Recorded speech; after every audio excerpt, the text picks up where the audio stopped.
Welcome to the draw for the 2027 Men's Rugby World Cup. Tonight, 24 teams will be allocated into 6 pools of 4, making the path to World Cup glory just that little bit clearer. With more nations to contest the tournament than ever before, the 11th edition of the Men's Rugby World Cup, to be hosted in Australia, is set to be a record-breaking event. So let's gear up and get ready to go all out.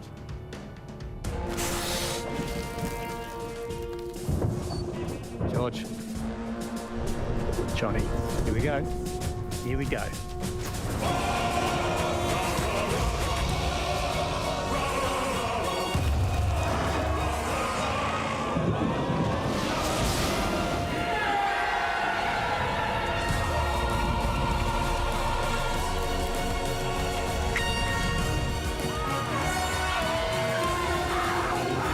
Oh, that's a huge pass. Great hands.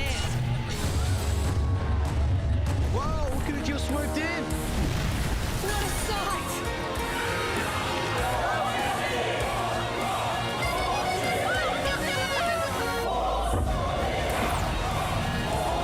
24 teams ready to go all out.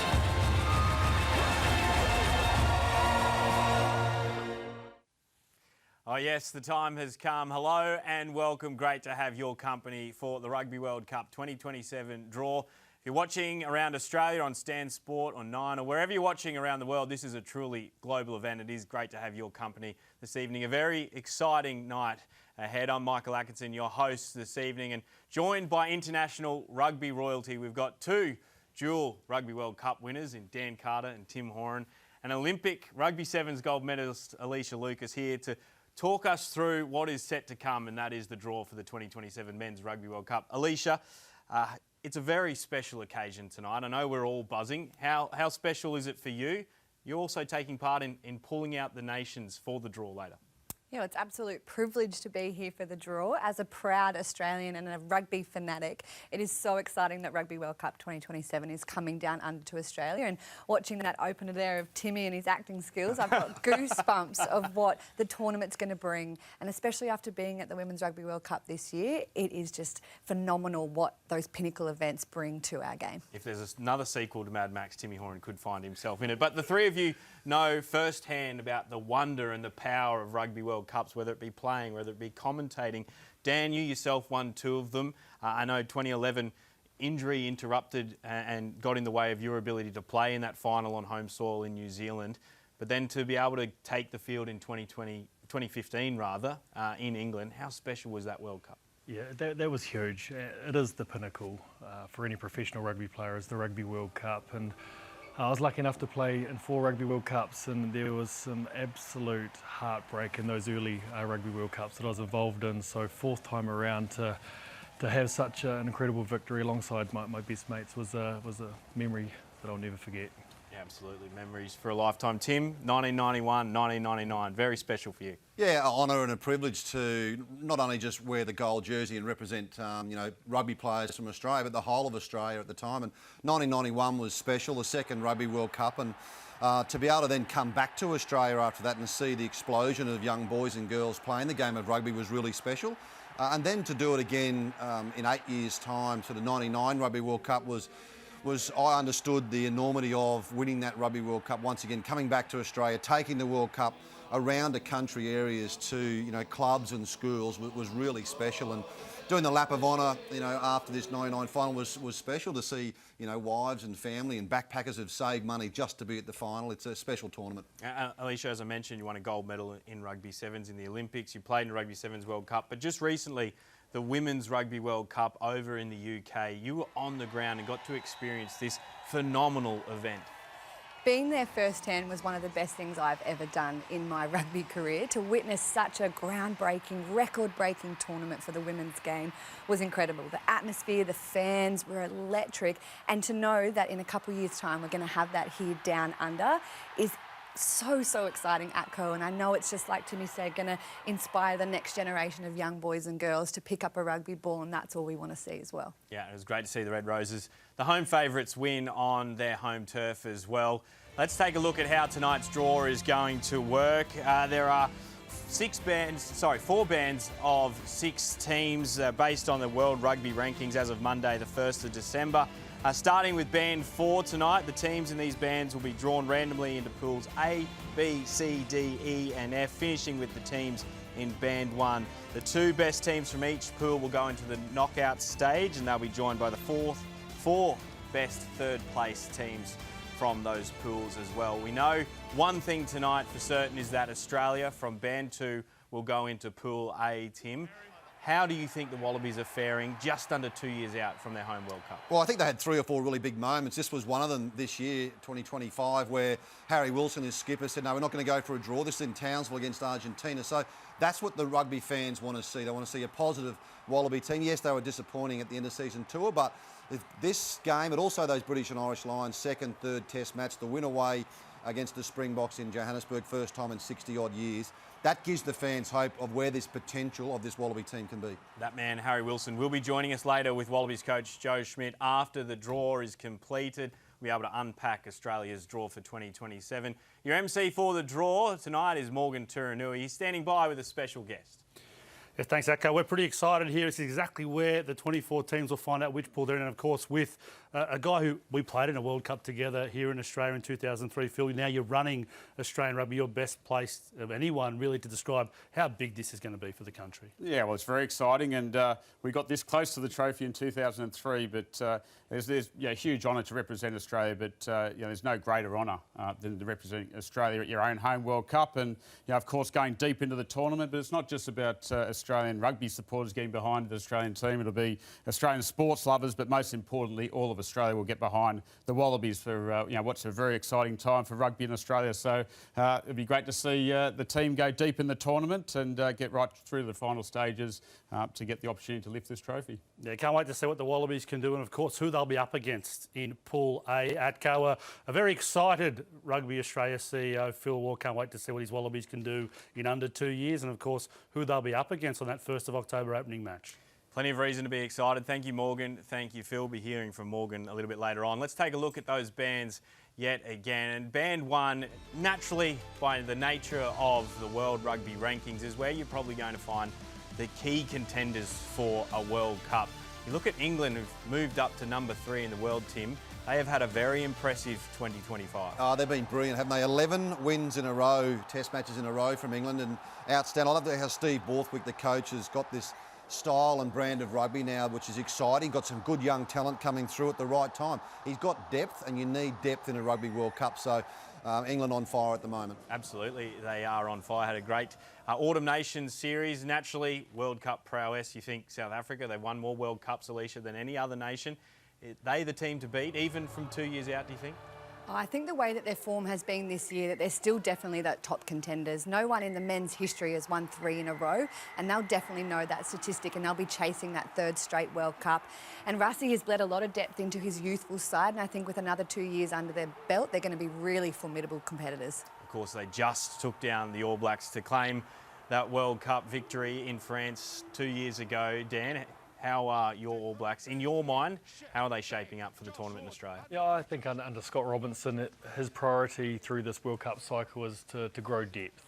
We lost a lot of world-class experienced players after 2023, so he knew for the Rugby World Cup 2027 he needed depth within his squad, and he's been trying to build that over the last 2 years. They've shown on many occasions what they're capable of and the incredible rugby they can play, but they realise they're not at a level yet to go on and win a World Cup. So a lot of work to be done over the next 2 years. The expectations for New Zealand in rugby are always high, but they are still number 2 in the world rankings at the moment. It's not just about the teams in Band 1, those top 6 sides.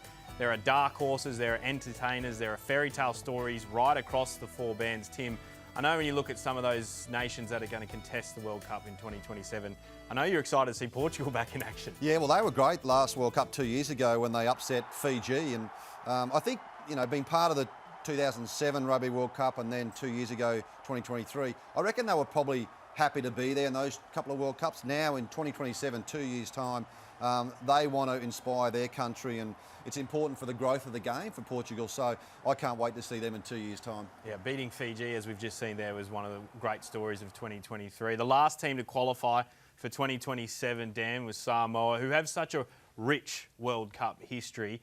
It might have felt a little bit strange if we were to play 2027 without Samoa there. 100%. And talking to a lot of my Samoan friends, they were really on edge of the potential of not playing at a Rugby World Cup, because rugby means so much to their nation. They produce some of the world's best rugby players, a really proud rugby nation. So the fact that they've qualified, they want to not just make up numbers. They will be wanting to be the team that makes the big upsets of this Rugby World Cup. Certainly carrying pride of the Pacific. And another wonderful story of the 24 teams in this World Cup draw is Zimbabwe, Alicia, who qualified for the World Cup for the first time since 1991. Such a long time that they haven't been involved in the Rugby World Cup. So the fact that the pure elation and joy that they're involved in this competition will be incredible. I know there'll probably be a lot of teams number 2, fans number 2 team that they'll get around and support, because it's such a huge feat being able to be a part of this competition, and they will really relish the opportunity to compete on this big stage and do their best for Zimbabwe. And also, I think we talk about how many Springbok supporters live in Australia. So many supporters as well. So Zimbabwe supporters. So it's going to be huge, as you say. It might be someone's second team, and they'll attract some good talent. I'm going to put you on the spot here, Dan. Are there 2 big rugby nations you'd like to see get put in the same draw tonight? Oh, it's hard to go past that opening game, Australia versus All Blacks in Perth. How good would that be? That would be incredible on October the 1st in 2027. The draw is not far away. We will find out what teams are going to be in what pools and who will face who in the group stages of Rugby World Cup 2027. The Men's Rugby World Cup set to be a record-breaking event. The draw is just moments away. Stay with us as we gear up to go all out.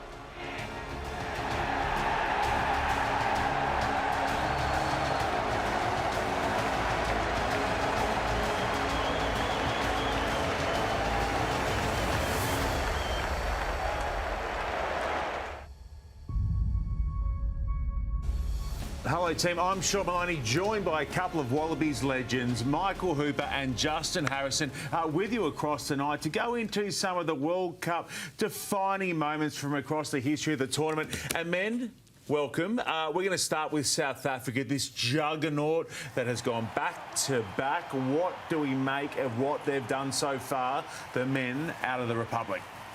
Well, I've got the balance right. I mean, they're just freaks.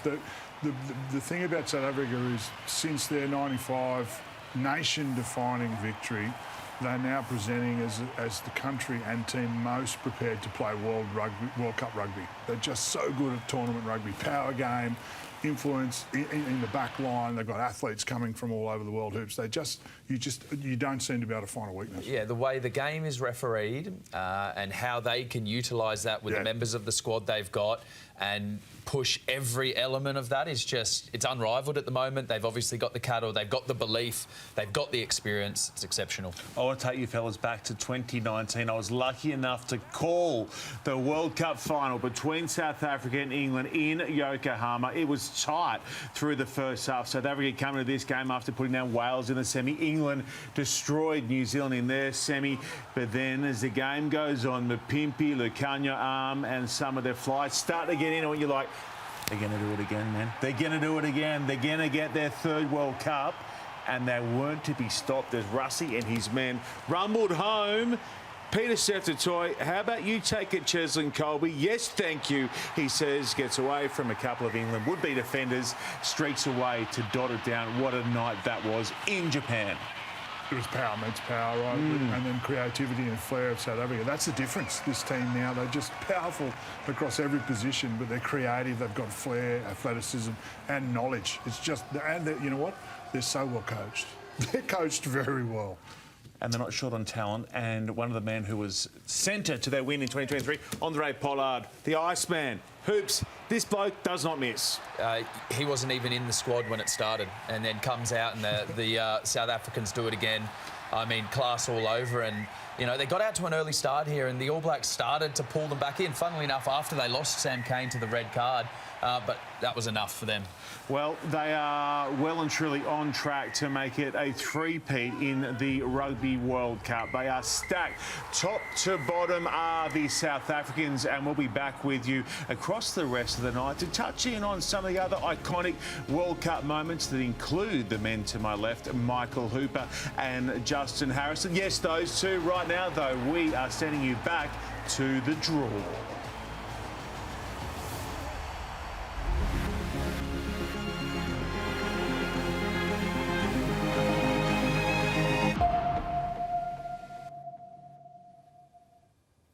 A very warm welcome to everyone tuning in from across the globe for this much anticipated Rugby World Cup 2027 draw, and we can't wait to see where everyone's teams will end up. In a few moments we'll reveal all of the pools where the 24 teams that have qualified for this Rugby World Cup will end up, and of course that first match in Perth on the 1st of October of 2027. We can't wait already. Joining me to bring this pools draw to you are the Chair of World Rugby and former Australian international Brett Robinson, James Slipper, 151 caps, the most capped Australian Wallaby of all time, Alicia Lucas, the Olympic gold medalist from 2016 in Rio, and two-time World Cup winning champion All Blacks legend Dan Carter. We've allowed him into the studio to help with this as well. Thanks so much to all of you for joining us. Brett, we'll start with you. Just tell us how big an event this will be, Rugby World Cup 2027 back in Australia. Oh, look, Morgs, as World Rugby Chair, I couldn't be more excited. As Alicia said earlier, we've just had an unbelievable Women's World Cup in England, and to be, a couple of years out now of this iconic, amazing event, I couldn't be more proud. 24 teams now, over seven cities, over 6 weeks, 52 matches, a round of 16. World Rugby are all about creating iconic events like World Rugby that unite rugby. We are truly a great global game and change lives, and we're looking forward to another World Cup changing people's lives. And James, over to you. You played in 4 World Cups. How important will that home support be for the Wallabies team? Oh, it'll be very important, Morgs. And as you said, I've been to 4 World Cups and I've never had the opportunity to play in a home World Cup. So that itself is a massive opportunity for this Wallaby group going into 2027. What to expect? Every time you pull on that Wallaby jersey, you play with pride, your passion, the effort's going to be there. Dealing with the pressure that comes with the home World Cup, that's going to be telling, and that's something that I'm backing the boys to get over really quickly, because at the end of the day, I'm going to be that #1 supporter there at every game and supporting the boys. So I'm really excited. Now, Alicia, we mentioned your iconic Olympic gold medal in 2016 with the Sevens team. Tell us how big these events are and how hard it is to be in those sorts of competitions. Yeah, well, just like the Olympics, the Rugby World Cup comes around every 4 years, and it's the pinnacle. It's what you train for, you want to compete in and you want to be a part of. And I'm so excited that the Rugby World Cup is coming to Australia so that the Australian public gets to see how global our game is and how exciting our fans are, and they get a real taste of the ends of the earth that get brought together for this big global competition. It's going to be phenomenal, and it's going to be hard work for those that's going to hold that trophy at the end of the day, but it's really exciting. Well, you mentioned the trophy, and Dan, you've lifted my friend here twice. Tell us what it's like for a player, but also for the world of rugby, this competition that's coming.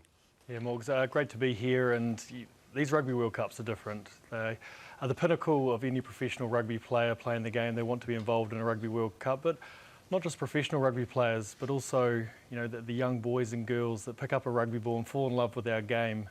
And that reminds me of when I was 5 years of age, the 1987, the inaugural Rugby World Cup. As a 5-year-old boy watching that World Cup, all I wanted to do was be an All Black and play in a Rugby World Cup. And I was really lucky to play in 4 Rugby World Cups, and not just the success, but also the setbacks and disappointments and the lessons that I learned really shaped me, not just as a rugby player, but also as a person. So 24 teams that have all earned the right to be here are all eager to add to Rugby World Cup history. So I know we're supporting different teams, but may the best team win. Well, you referenced it, 24 teams. For the first time ever, we have 24 teams at a Rugby World Cup. Dan Carter talks about individual stories, collective stories. Well, there's many more to come of those. Let's take a look at the 24 teams.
Based on their world rankings as of this past the 1st of December 2025, the 24 teams have been placed into 4 bands of 6 teams according to their rankings, and let's have a look at those bands.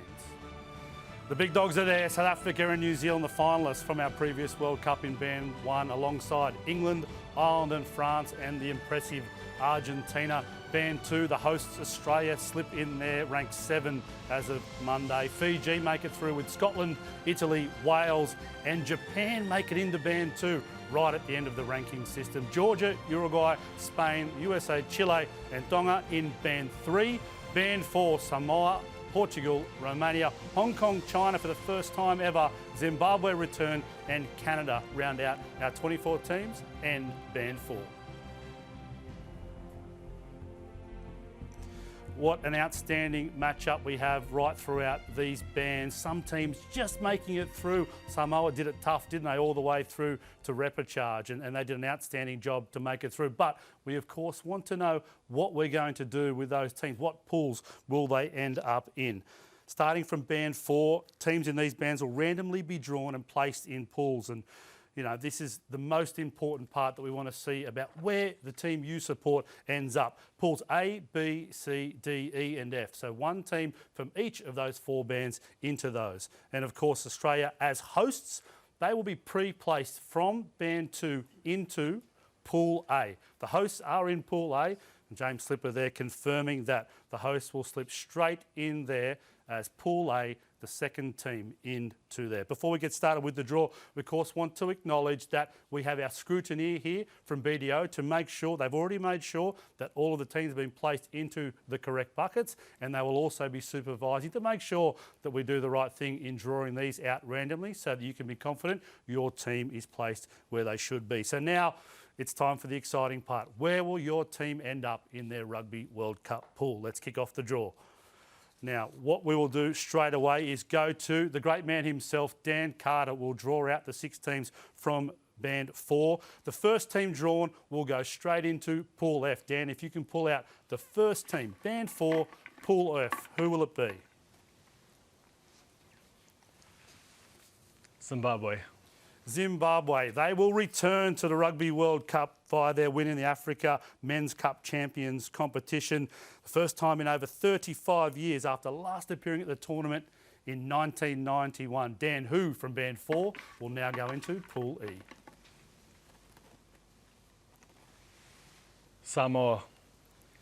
Samoa, we mentioned how hard it was for them to get there. The last team to qualify for Men's Rugby World Cup, with 2027 Australia marking their 10th appearance at rugby's pinnacle competition, having featured in every tournament since 1991. Dan, who's going into Pool D? Portugal. Portugal, their qualification marks their 3rd Rugby World Cup appearance, backing up from an impressive campaign in 2023. Pool C, Dan Carter, from this band 4 cohort, please. Canada. Canada take part in their 10th Rugby World Cup, returning after missing the last edition in 2023. They will aim to replicate history in Australia by reaching the knockout phase, which they did in 1991. Who's next, Dan, out of band 4? Romania. Romania will make their 10th appearance at the tournament, further cementing their legacy in the competition. And if we've done it right, Dan Carter, the last team to come out into Pool A should be Hong Kong, China. Hong Kong, China. They'll make their Rugby World Cup debut after winning the Asia Rugby Men's Championship, making history as only the 2nd ever side to qualify for the tournament from Asia. Well done, Dan. Successfully done there for all those band 4 nations. Now over to you, Alicia Lucas. No pressure, no pressure. Dan showed it's very, very doable. So, of course, now your first team that comes out from band 3 will go into Pool F. Tonga. Tonga will come straight into Pool F. They'll take part in their 10th Rugby World Cup, having competed in every single edition bar the one in 1991. Good work mixing it up. We'll draw that one out. This will be for Pool E. USA. The USA Men's Rugby World Cup hosts for 2031. The USA will appear in their 9th Rugby World Cup, having last competed at Japan 2019.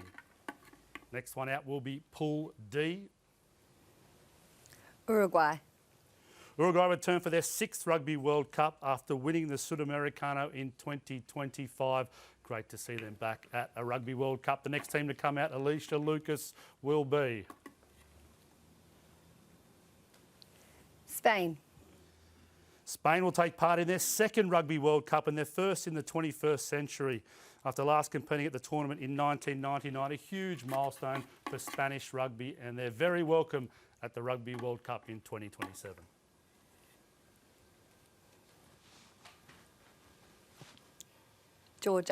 Georgia go into Pool B. They booked their spot as winners of the Rugby Europe Men's Championship, qualifying for their 7th consecutive Rugby World Cup, 24 years after their debut in Australia in 2003. And Alicia Lucas, who do we have that will come out and go into? Chile. Chile go into Pool A. And of course, remembering that Australia are already in there. Chile, outstanding in making their Rugby World Cup in 2023, became the 23rd team to qualify by beating Samoa in a 2-leg playoff, ensuring a record 5 teams from the Americas will appear in the Australia 2027 lineup. Well done, Alicia. You got through the work there. Now the pressure goes on to the great man himself, James Slipper. Band 2, a lot of quality there. The rankings from 7 to 12. Definitely.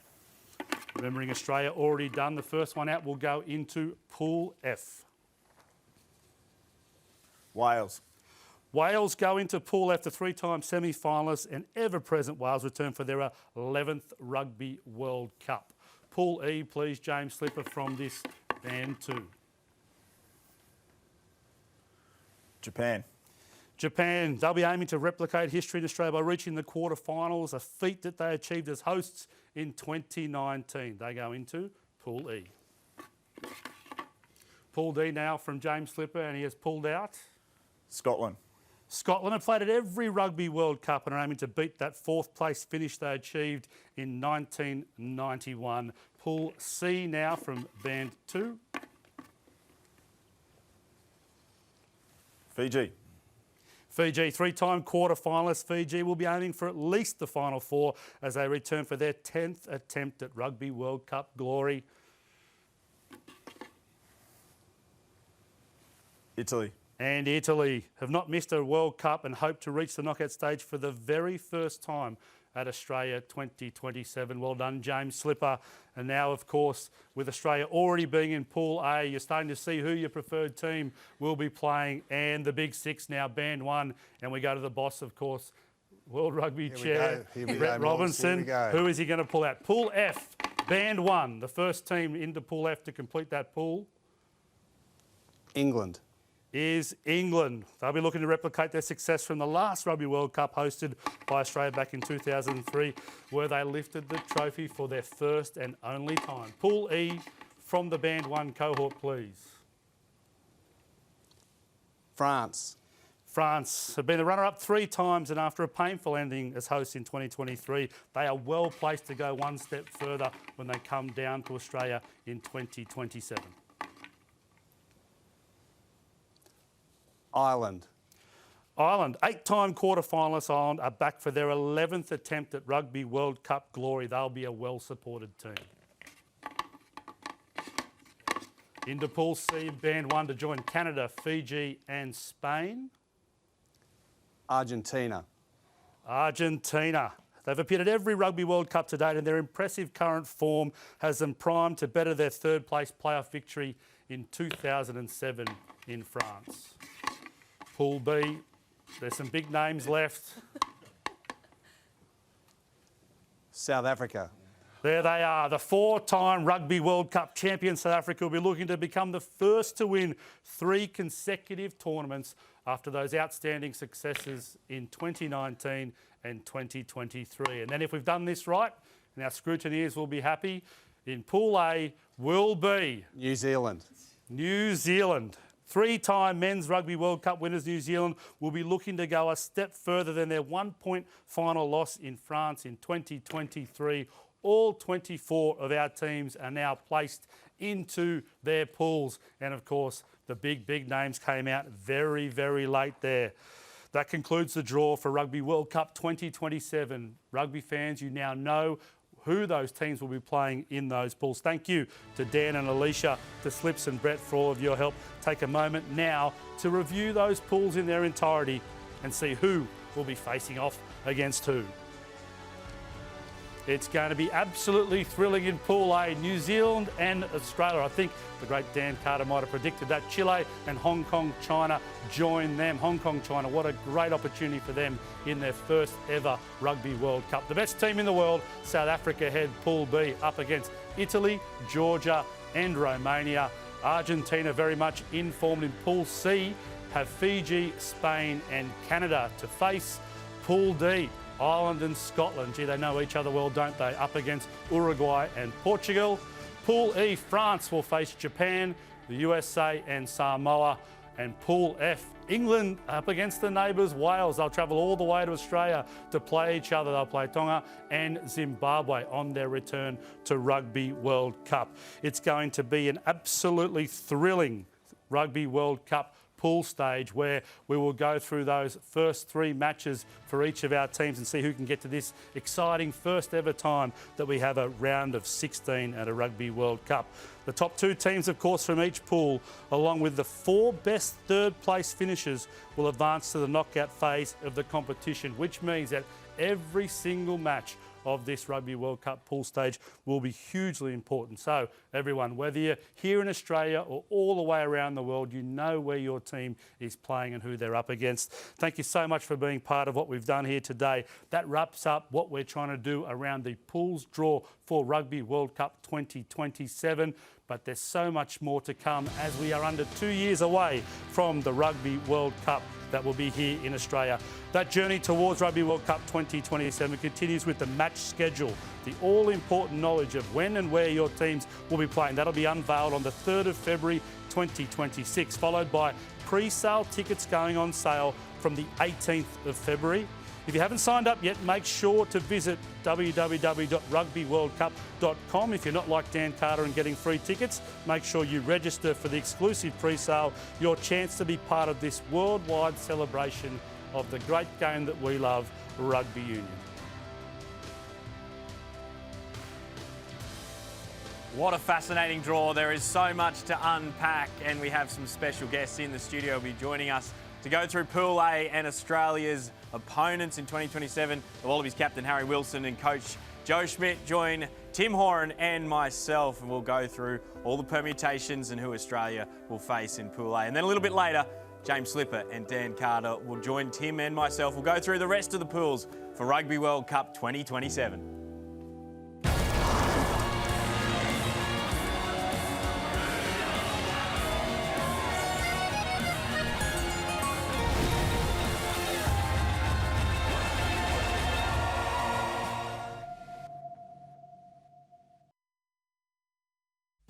Hello again, team. Time now to check in on a couple of, well, our favourite World Cup memories, aren't they, men? Wallabies getting it done in 1991. Wallabies getting it done in 1999. And we're going to start with Nick Farr-Jones' men. Goog over there in the UK. Shoot. Yeah, what a journey. What a 91 journey. Some of the most iconic names to don a Wallaby jersey. And it took the field just full of rock stars. Camper, Little. You cannot look past any of the players. And the thing about, winning in England, against England, at Twickenham, a spiritual home. Ewan McKenzie's still convinced that he got more of that ball than Tony Daly. So we'll give it to Ewan, I'm pretty sure. But just a great game for we talk about eras of rugby, and that is definitely a different style of game. But it had elements of the athleticism and outright performance, set piece into defence, into attacking flair. Wallabies were world class in that World Cup. So 91 goes into 95 quarter-final exit, which leads to the Bring Back Bill campaign of 1999. Hoops, you were like 4 at this stage, I think. Maybe Dad Dave had you up in the early hours of the morning, but fellas, this 1999 was something else, wasn't it? I mean, these are true legends of the game, Hoops, that got to do their thing with the Wallabies on the way to victory against France in the final. Oh, you got to understand, this is a big reason of why I played the sport. The Wallabies' success through the 90s, some of the names that you're seeing on the screen now is part of the reason I wanted to be a Wallaby and wanted to push to try and be there as well. I mean, how great to see these pictures and, to do a bit of work now with Matt Burke. Like, I still pinch myself, hanging around some of these guys. And you know, that jersey is forever, I think, burnt into the memory of Australians. Gil, you were there that night, correct? I was there, yes, correct. I'd like to say I was warming up on the sideline to play in the game, but I was warming up on the sideline with Nathan Sharp, walking to and fro the bar and hot dogs and having a great time. I tell you, one of the memories of that is just the collegiate attitude that Australian rugby had and the characters that they had in the game. Owen Finnegan, that man there. Go for the line, man. Just supreme performance and bridged the gap between amateur rugby into professional and leapfrogged every other nation in doing so. You know, that man there, John Eales, the world's nicest human, the world's best second rower too. Just amazing, an amazing team. One of the memories also, the team's doing the victory lap. Nathan Sharp and I getting told where to go and getting a free pass into the bar to celebrate with the team afterwards. That is the best era of team in my books. Did you get your hands on that little piece no, I didn't win silver? it. I'll tell you who did. Todd Ikefu did. Who will get their hands on it in 2027? Will it be the resurgent Wallabies or will it be South Africa? Will it be the All Blacks or France? Who knows? What we do know, though, is this will be one of the tightest World Cups ever contended.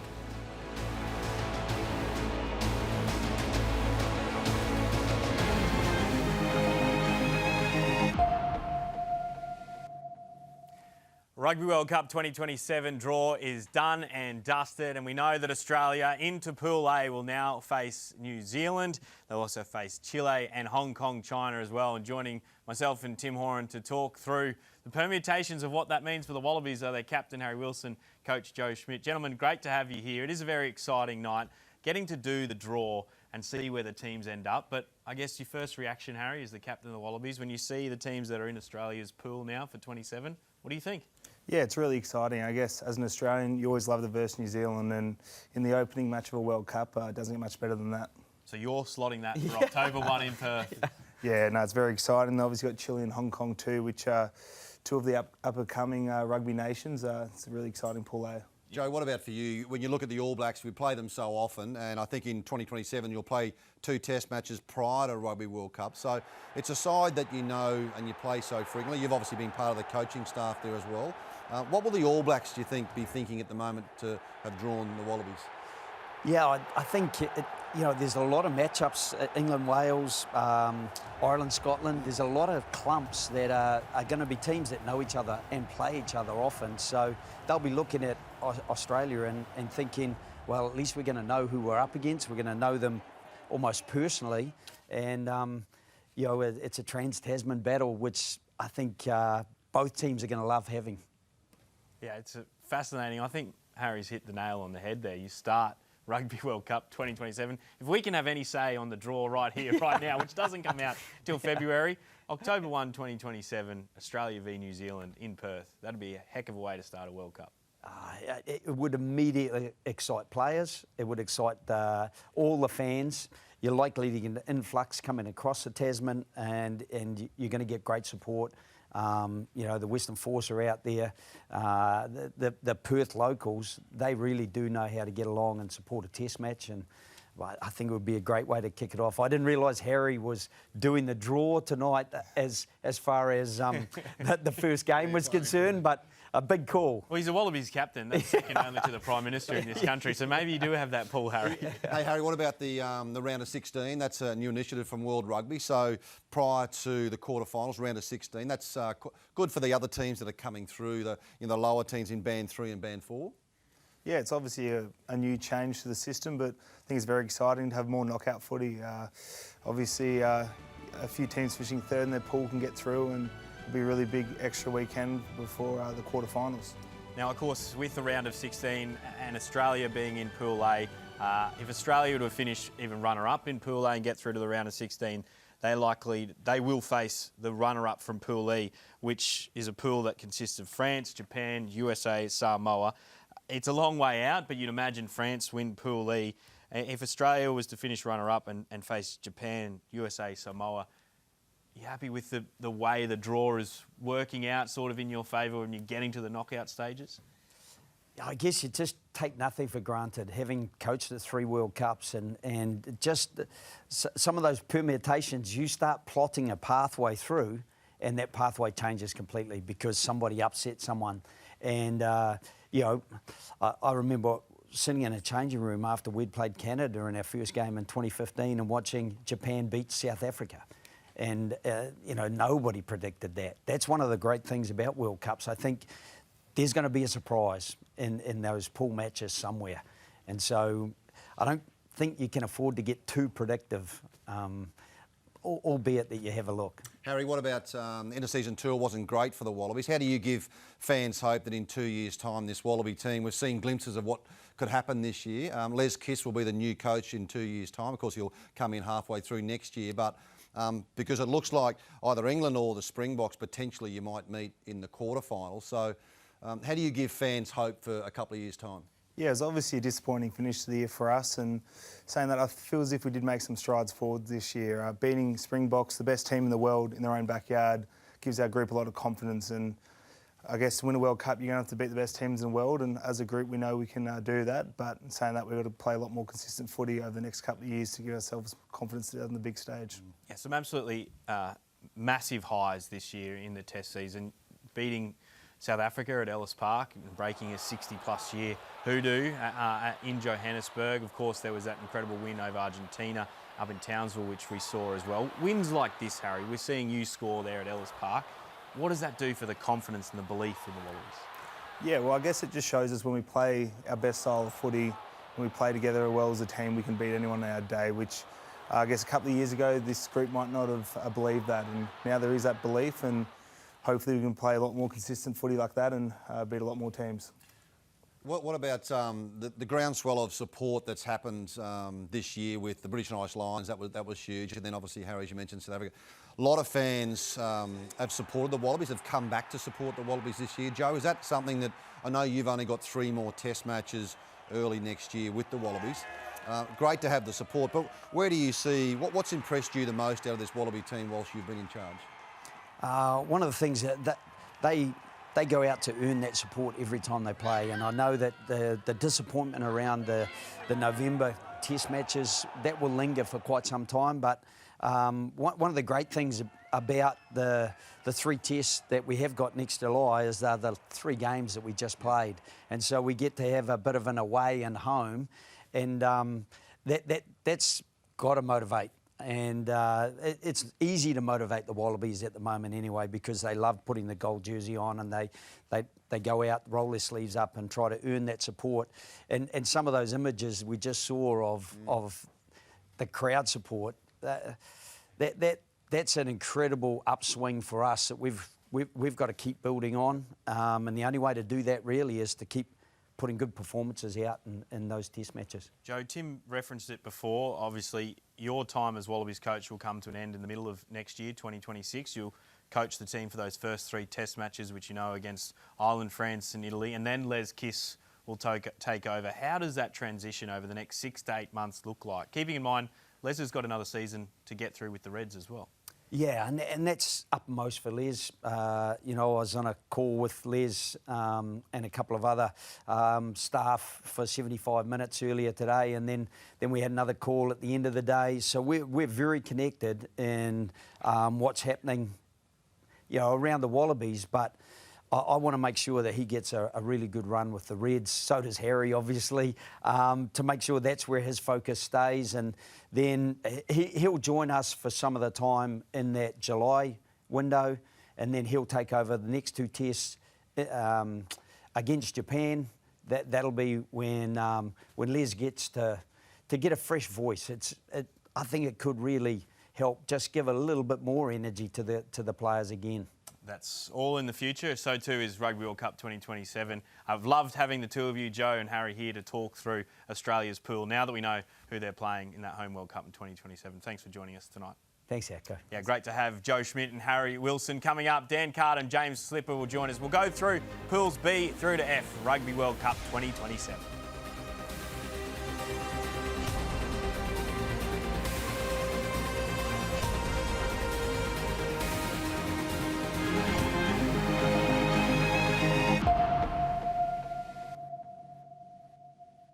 Well, so many Aussies have such fond recollections of the 2003 World Cup here in Australia, and the good news is 2027 is going to be even bigger and even better. But we now get you to swing into action here, Justin Harrison, to run us through 2003 because you were front and centre as a Wallaby throughout this tournament.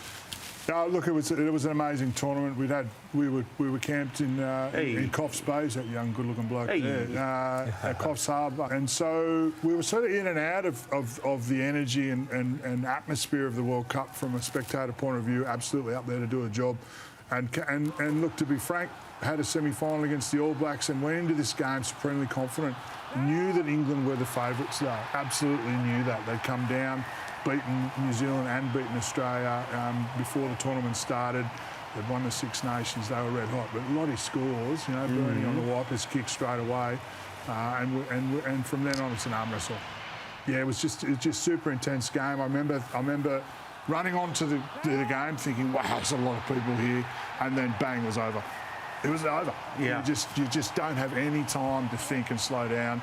I remember at one stage trying to get a bit of a cheap shot on BNK. Didn't work. I thought better not do that. I'll get sent off, and that was it. Then the game was done, and we lost. Well, Hoops, we saw a full Stadium Australia there. We're going to get more of the same, aren't we, in 2027?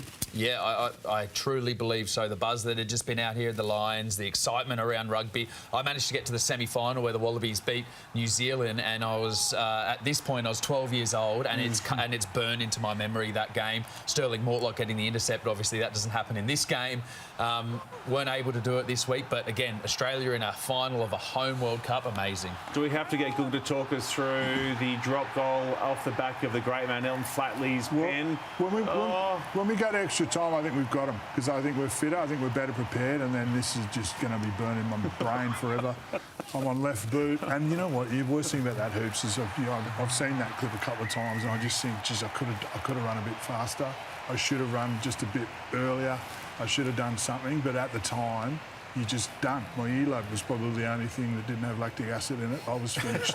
I was absolutely finished.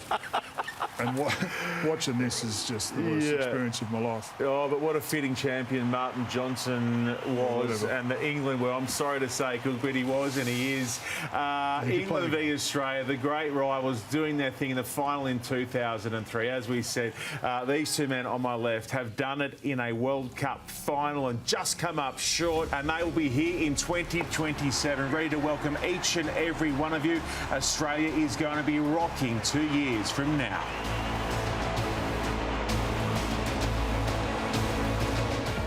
Men's Rugby World Cup is coming to Australia.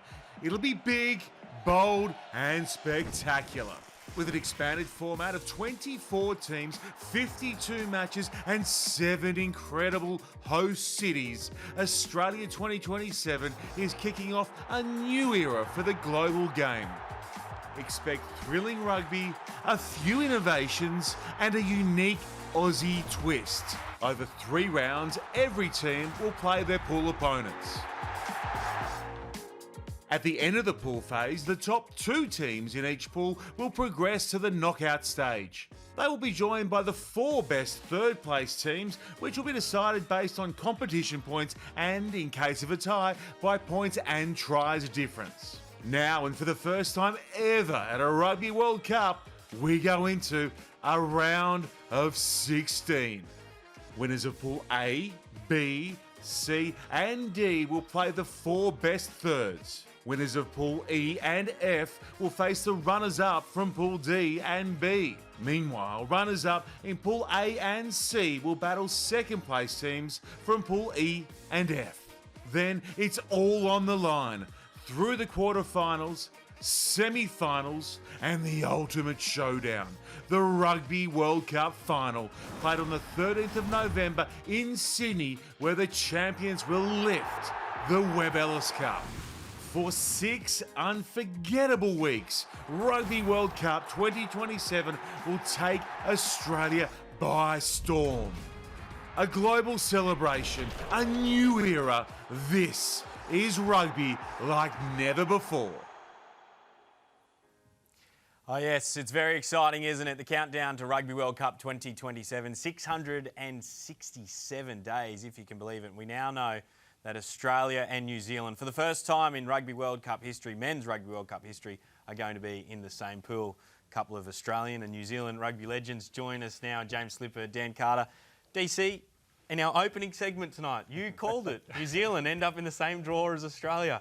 Just as good with pool draws and World Cup draws as you were as playing rugby. I'll tell you what, it's pretty intimidating sitting here next to James. I feel like he wants to come out of retirement and scrummage me right here just to get off to an early start, to get that that early Rugby World Cup energy out. But yeah, what an incredible draw just to see it all out here, and everyone's starting their predictions of how it's all going to go now, so very exciting. Slips, if you're in the Wallaby team in 2 years' time, which you probably could still be, you could be called back in, but that game against the All Blacks, would you as a player, as a Wallaby team, want that in game one, or do you want to have a couple of games, you want to play Chile and Hong Kong along the way, or do you want the All Blacks first up?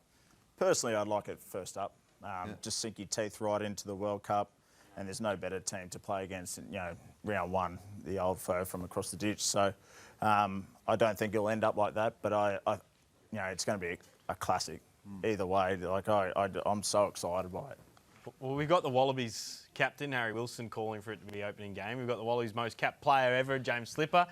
And DC, I imagine you want it to be the opening game, October 1st, 2027? Yeah, why not? I mean, the beauty of, having 6 pools is, you can really build into the World Cup, especially for those top teams. And so, to be honest, it doesn't really matter. You're going to be coming up against each other at some stage, and what you're going to do is consistently grow and build over 6 weeks, 7 games, and get the job done to go all the way. Yeah, well, it's set to be a historic tournament because of the number of teams, because of a round of 16. But for the first time ever, as I said, Australia and New Zealand in the same pool at a men's Rugby World Cup ever. Let's look at the other pools now. We'll go to Pool B. We'll do it in chronological order, just makes the most sense.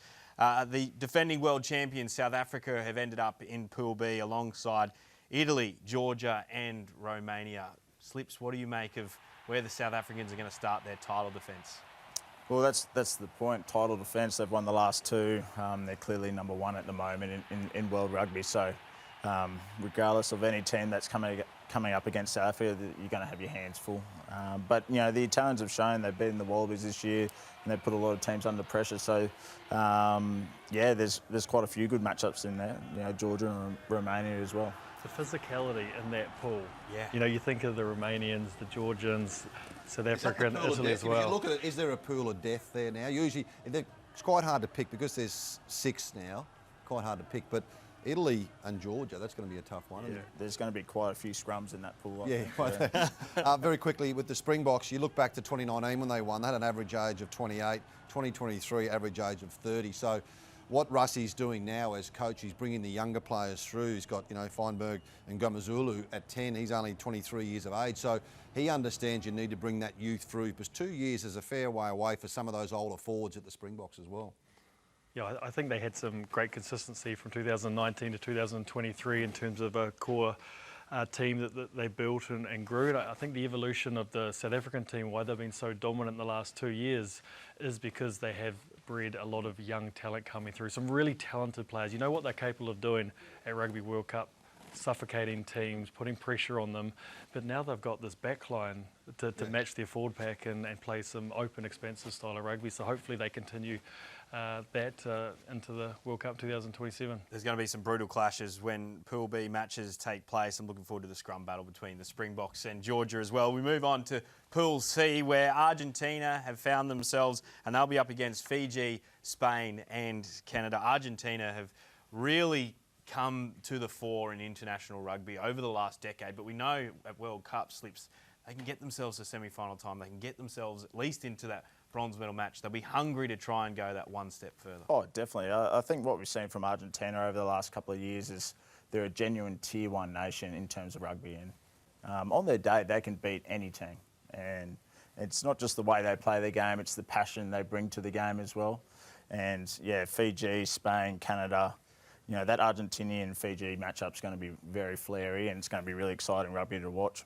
I reckon Argentina, they'll love playing Rugby World Cup in Australia for the next 2 years, because you saw what happened in Townsville and also in Sydney this year. Those 2 test matches, the fans were just incredible. And Felipe Contampone, as coach, he understands that, and they do now play very good footy away from home, whereas they were really just a home team, and then away they might pick up the odd test match. And also a lot of credit, I reckon, goes to Michael Cheika. So the time that he had with Argentina, 2023 Rugby World Cup, and prior to that, he set a really strong foundation and a great culture in this side that have gone on. That's why they're number 6 in the world at the moment. Keep an eye out for Fiji too. Yeah. We know the talent that can come from the Fijians and the style that they like to play. They'll be a little bit disappointed in, some of the previous sort of World Cups. They've got a team that can upset any other team, top tier nation on their day. So I'm expecting big things, and they'll be targeting that Argentinian game and looking for an upset there. Of course, they beat the Wallabies at Rugby World Cup 2023 and pushed England all the way to the edge in the quarterfinals. We move on to Pool D, where we have Ireland, Scotland, Uruguay and Portugal. To get Ireland and Scotland together in the same pool, Dan, this is a great matchup for the pool stages of a World Cup. Oh, absolutely. And, Scotland will back themselves, even though they were in Band 2, that they back themselves to beat any of those teams in Band 1, and it's Ireland, a team that they play on a regular occasion through the Six Nations, and the fact that these two Northern Hemisphere teams be coming here to Australia to do battle is going to be a huge game, the game of that pool for sure. Yeah, absolutely. There's some good matchups there, and just imagine if Scotland knock off Ireland and Ireland finish runner-up. They would likely face France, you'd think, who would win Pool E in a round of 16 clash. That would be unbelievable. France, Japan, USA and Samoa in Pool E. Tim, imagine the French should be happy with the 3 teams they've got in their pools. Yeah, I think so. I think Japan's going to be an interesting one for them, because Eddie Jones, coach Japanese team, will play an open, expansive style of rugby, and they'll try and run France off their feet. So that'll be a really good matchup, even against USA. But I think Anton Dupont, he'll be back hopefully in a couple of years, of course. And away from home, France aren't as good as playing at home. So last Rugby World Cup 2 years ago, hardly ever. We all thought that Ireland were going to play France in the final. They both got knocked out in the quarterfinals. So it'll be a tough one for France coming out here to Australia and trying to get themselves into a quarter and maybe a semi-final. There'll be some vengeance on the mind of the French. Maybe a repeat of history on the minds of the English. We know last time Australia hosted the World Cup, they beat the Wallabies in the final in 2003. They are the Band 1 team in Pool F alongside Wales. They're very close neighbours, next-door neighbours. Tonga and Zimbabwe returning to the Rugby World Cup tournament for the first time since 1991. England and Wales, just another, James Slipper, great pool matchup we're going to see in 27. Yeah, the neighbours, another game. And I think England are tracking really, really nicely going into this World Cup. They've obviously, I think it's 11 straight wins now, really pushed up into that sort of top 3 team on rankings. So they're going to be really strong, and they're going to be a real threat across the competition. But Wales is a proud rugby nation. They've obviously had a tough period in the last couple of years, but they're going to only move up in the years to come, and then hit 2027. That's going to set up to be a really good game. Yeah, we've seen some great World Cup matchups between those two nations in the past. As James mentioned, Dan, Wales not as strong as they have been previously, but there's a lot of time between now and 2027. They can get themselves back to a competitive level and really not only push England, but imagine push at the World Cup. Yeah, it's been a disappointing couple of years for Wales, but like James said, they're such a proud rugby nation, and no better way to stamp yourself back on the rugby circuit by an upset win against England at a Rugby World Cup. For me, the dark horse here is Tonga. They will really back themselves to beat every single team in that pool and look to push further into the tournament. But yeah, once again, quite ironic that two neighbours competing against each other. Yeah, there's some Six Nations teams that are going to face each other very early in that tournament in 2027. Some wonderful matchups right across the pools for Rugby World Cup 2027. Thank you, Dan Carter. Thank you, James Slipper, for going through all the pools with us. Stay with us, because when we come back, Tim Horn and I are going to wrap things up. But just a final thought on the draw for Rugby World Cup 2027.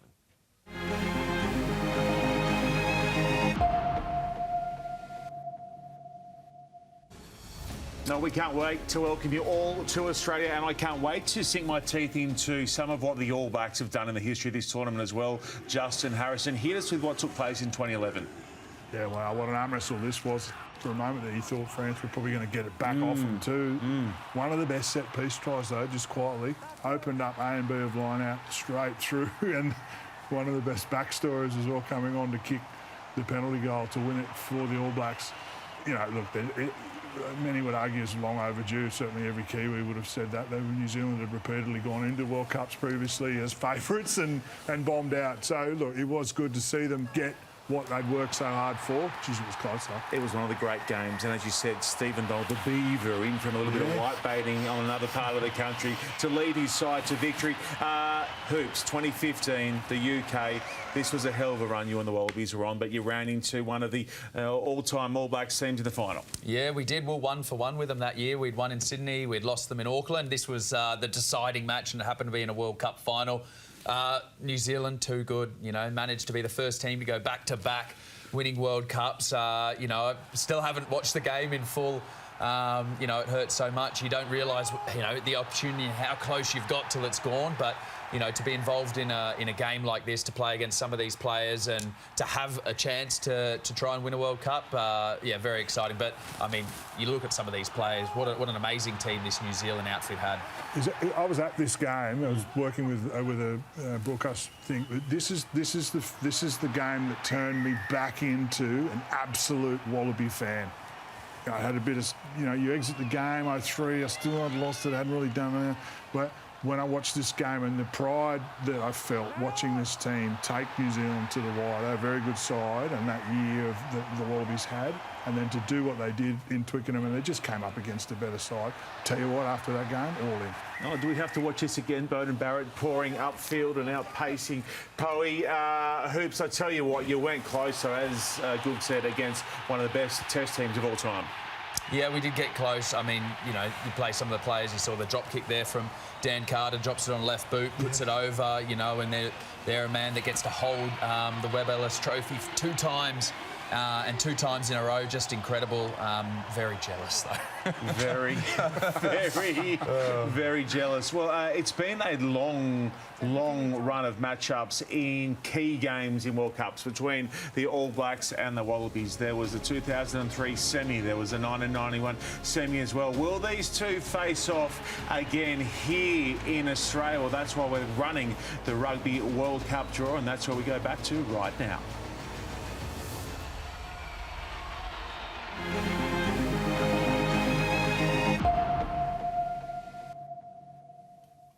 It's been great to bring you the draw for Rugby World Cup 2027. Let's look at the pools, how they have made up for the tournament in just under 2 years' time. We know that Australia is in Pool A, and for the first time ever we'll face New Zealand in the group stages.